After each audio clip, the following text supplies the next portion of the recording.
आज के स्टोरी बहुत ही खास होने वाले हैं, तो इस स्टोरी को ध्यानपूर्वक जरूर सुने। तो चलो स्टार्ट करते हैं। ऑफिस से लौटकर मुदित रोज की तरह सोफे में धंसा चुपचाप बैठा था।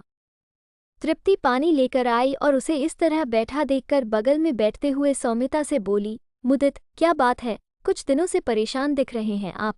पूछती हूँ टाल देते हैं। प्लीज बताइए, शायद कुछ मदद कर सकूं।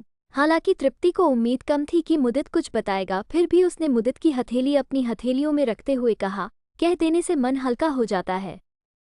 इस बार मुदित ने तृप्ति की ओर देखा, गहरी सांस ली और हल्के से बोला, तुम कहती हो कि तुम मेरी खुशी के लिए कुछ भी कर सकती हो। आंखों में प्रश्न भाव लिए मुदित तृप्ति के चेहरे पर नजरें गड़ाए बैठा था।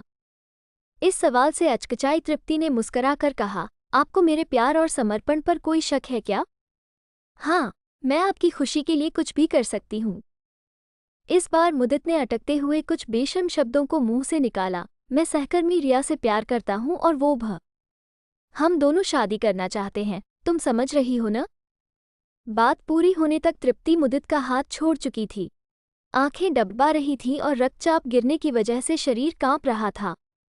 वो उठी और अपने कमरे में बंद हो गई। ये क्या हुआ? आखिर क्यों? इतना प्रेम और समर्पण, फिर भी ऐसी नियति।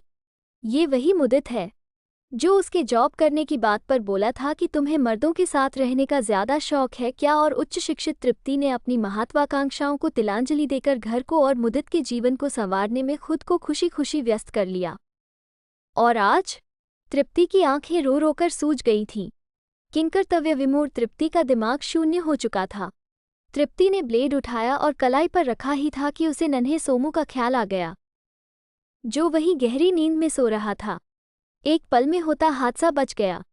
तृप्ति ने अगले ही पल दरवाजा खोला, उसके हाथ में एक सूटकेस था। मुदित चुपचाप खड़ा था।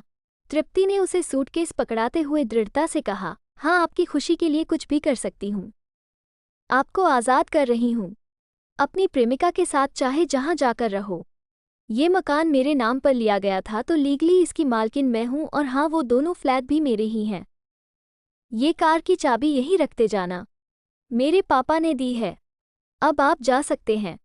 अवाक खड़ा मुदित घर से निकल लिया। उसे शांत सौम्य तृप्ति से कुछ और ही उम्मीद थी। 2 घंटे बाद ही मुदित वापस दरवाजे पर था।